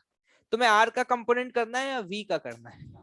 वी का कंपोनेंट आर के परपेंडिकुलर करना है। क्या कर पाओगे? क्या इससे सस्ता सवाल हो सकता है क्या? और मान लो एक और पार्ट आपसे थोड़ा सा स्टाइल मार के पूछ लिया जाए, देख लेते हैं आप लोग आंसर क्या देंगे। वहां पे पता है कैसे लिखेंगे? ये लाइक दिस। क्या सवाल खत्म हो गया है? ऑब्वियस सी बात है, इसका ये दूसरा वाला कंपोनेंट जो बेचारा जिसको हमने कोई इज्जत नहीं दी थी, वो भी तो सोच रहा होगा यार अपन क्या है यहाँ पर, अपन की कोई इज्जत ही नहीं रही क्या? मतलब 10 cos 53 जो कि कितना है? 6। क्या इसका आंसर 6 आ जाएगा? क्योंकि आर के मैग्नीट्यूड को यही चेंज कर रहा है। और सी पार्ट अगर आपसे ये पूछ लिया जाता है सस्ता सा ऐसे स्टाइल मार करके, ये पीछे वाले सोच रहे होंगे दोनों का आंसर सेम ही होना चाहिए, एक्सप्रेशन तो सेम लिखा हुआ है। क्या ये दोनों सेम है क्या? सेम है क्या? क्या होगा इसका आंसर? इज्जत के साथ अगर डायरेक्शन लिखना चाहो तो ऐसे और लिख देना, थोड़ा स्टाइल मार करके, 1 नंबर एक्स्ट्रा मिल जाएगा भाई। क्या? अरे सॉरी, क्या बात है भाई, ये ओमेगा की यूनिट गलत लिख दी, रेडियन पर सेकेंड। चलो देखते हैं, अगला सवाल देखते हैं, अभी पता चल जाएगा। कर पाओगे? अच्छा, क्या बात है।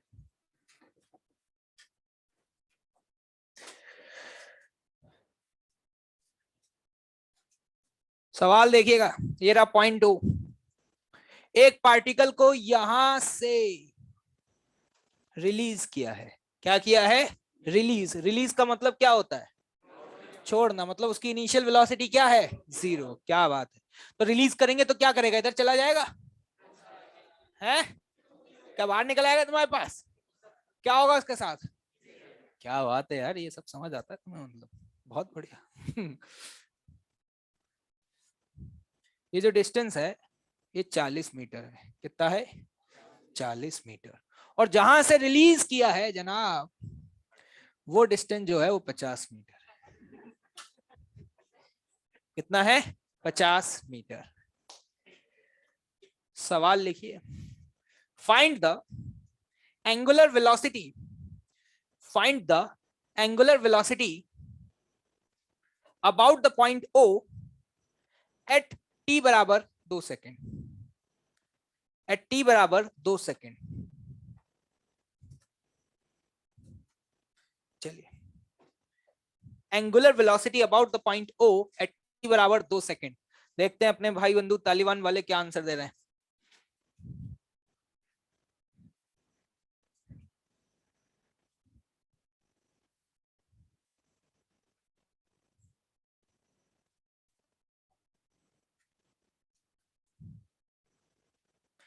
और भाइयों खड़े हो?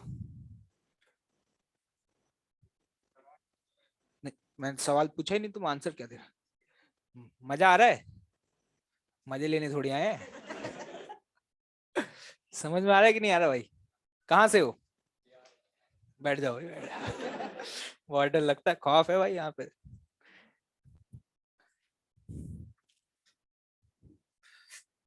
बहुत टफ सवाल है यार, पसीने निकल रहे होंगे। नैपकिन्स वगैरह निकाल लो भाई, पोंछ लो भाई पसीना। किसी का आंसर आया क्या? 6/25 बोलना है। तुम क्या बोल रहे हो? 6/25 और 8/25। भाई यहाँ तो दो पार्टियां बन गई है। 6/25 वाले एक तरफ, 8/25 वाले एक तरफ। और कोई इनमें से कोई बताओ यार, इन लंगूरों से तो ज्यादा तुमसे उम्मीद है मुझे। ठीक है, घंटी बज गई क्या? अरे बड़ी जल्दी बज गई यार। देखिएगा, समय समाप्त, पेन ड्रॉप कर दीजिए। सबसे पहले हमें कब पूछा गया है ये बताओ। देखो अप्रोच समझना जरूरी है, तो पहले देख तो लें t बराबर 2 सेकंड पर क्या हो रहा होगा। अगर 2 सेकंड बाद मैं आपसे पूछूं तो आप ये तो बता ही सकते हो 2 सेकंड बाद इसकी स्पीड कितनी होगी। क्या ये बात समझ आ रही है? 20 मीटर पर सेकंड होगी। जिन भाई बंधुओं को ये बात समझ में नहीं आ रही हो, मैं उनकी मदद नहीं कर पाऊंगा। पीछे छोटी गंगा, 2 डुबकी मार लेना, सारे पाप धुल जाएंगे, बात समझ आ जाएगी, कोई दिक्कत नहीं है। अब बात आती है कि 2 सेकंड में उसने कितना डिस्टेंस ट्रेवल किया होगा। तो अगर जिसको समझ नहीं आता उसको अभी समझ आ जाएगा, एस वाई बराबर u y t plus half a by t square. क्या ये इक्वेशन जीवन में पहले कभी देखी थी? अगर देखी है तो हाफ एक्सलेशन कितना है? -10 और टी कितना है? 2 का स्क्वायर। कितना आ रहा है? -20। माइनस दिखा रहा है, नीचे आ रहा है। तो अपन ये कह सकते हैं कि 2 सेकंड के बाद ये कितना हो जाएगा? 20।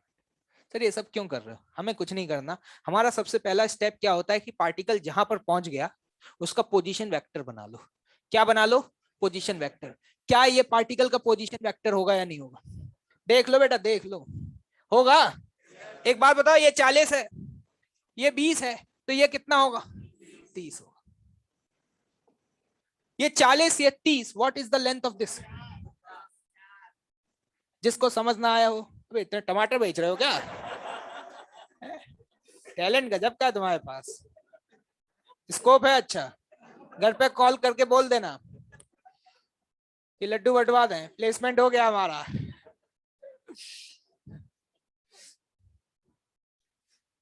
अब देखिएगा ध्यान से, ये रहा आपका आर। कुछ लोग क्या करते हैं, सर 20 जरा 40, 20/40। मैंने कहा इस बात का कोई सेंस है क्या? एक बात बताओ, क्या ये एंगल आपको बता पाओगे? तो ये वाला एंगल 20 का कौन सा कंपोनेंट होगा जो आर को घुमाने में उसकी मदद कर रहा है? 20 cos 53 या sin 53? तो अपन कहेंगे 20 sin 53 ये होगा।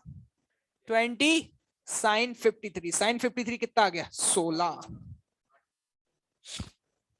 तो मेरे हिसाब से मेरा जो आंसर आ रहा है 16/50, जिसको बोल सकते हैं 8/25 रेडियन पर सेकंड। 6/25 वालों ने क्या गलती करी थी?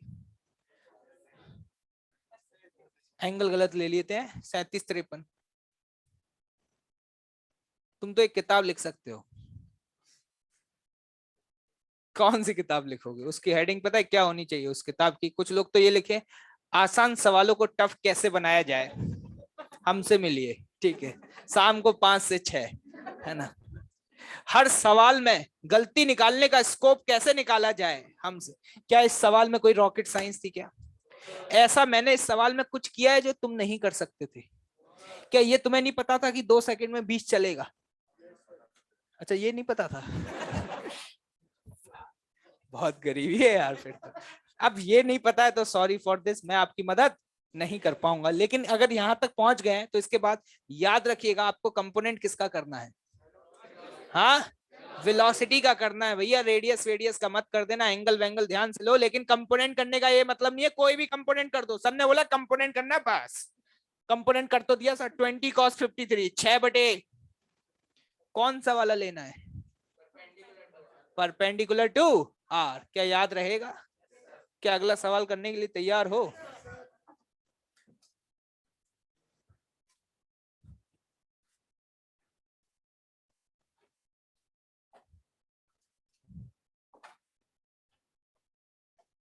क्या हुआ? तो पूछने वाली बात है, मना कर देंगे नहीं जाओगे? यहीं बैठे रहोगे? नालायक।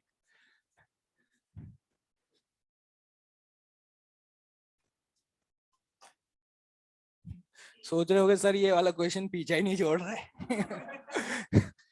क्या चाहता है ये? क्वेश्चन लिखा जाए फटाफट।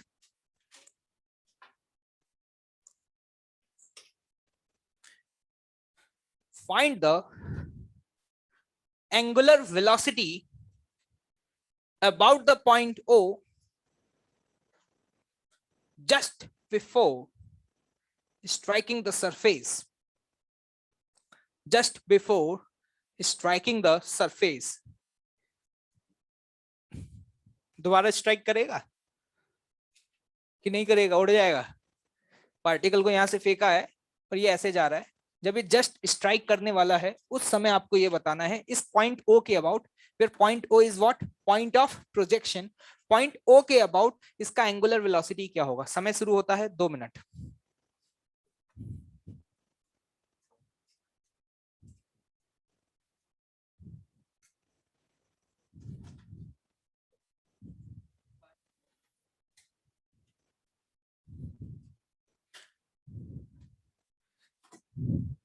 बहुत टफ सवाल लग रहा है। क्या आ रहा है जनाब? 1/8। देखते हैं। एक सवाल 10 जवाब।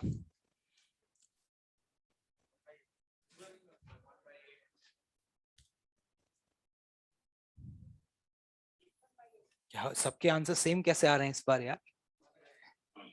कितना पैसा मिला है?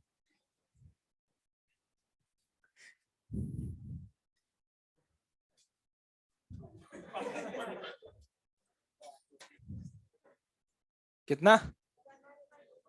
बोलो बेटे। वाह, मैथ्स में बहुत स्ट्रांग है।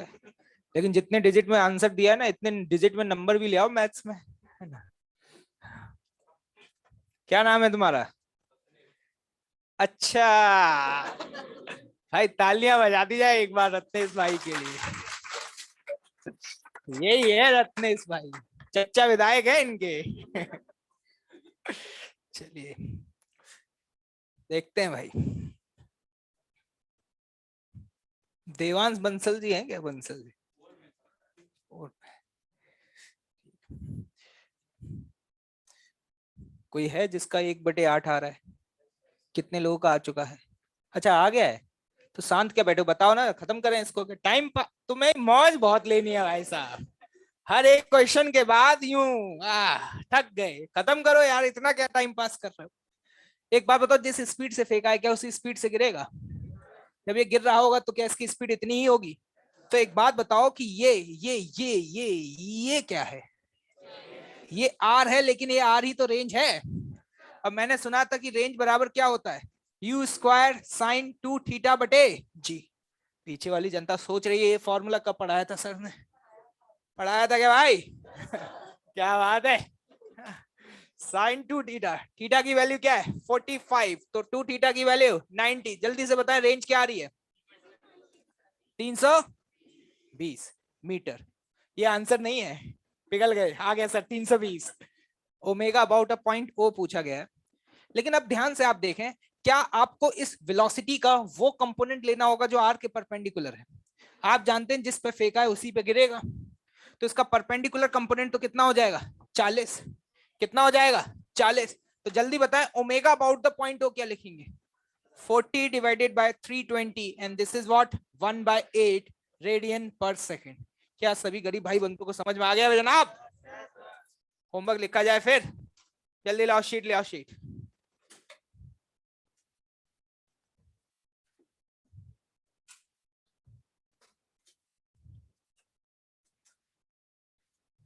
लिखो भाई होमवर्क। O1 में ए, बातचीत नहीं करते। O1 में क्वेश्चन नंबर 11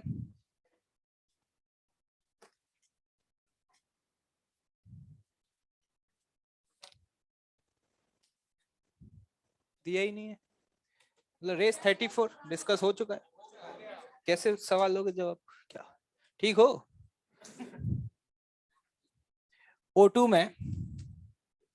O2 में लिखो क्वेश्चन नंबर 3, 4, 3, 4,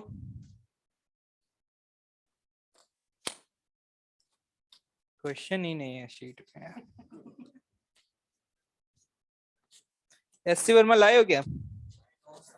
लाए भी होंगे तो बताएंगे थोड़ी। इसमें S2 में पहले 2 क्वेश्चन और S1 में, किसमें?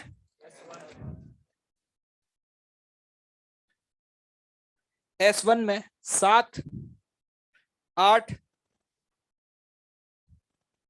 9, 10, मतलब 7 से 10, 7 से 10। बहुत कम क्वेश्चन है यार। एससी भी लाओ क्या? जल्दी लाओ यार, कम से कम 50 क्वेश्चन तो बनते हैं। पढ़ रहे ले आओ। ऐसे बच्चे चाहिए मेरे को बस। कुछ ना तो छिपा ली होगी अंदर, दिख ना जाए गलती से। टेस्ट पेपर भी करना है भाई। क्या करना है? टेस्ट पेपर कर पाओगे?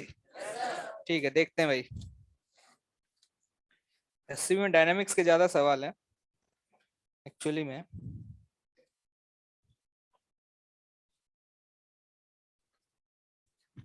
अभी स्कोप जीवन जियो बेटा, अभी तो तुम नेक्स्ट क्लास से ही देंगे।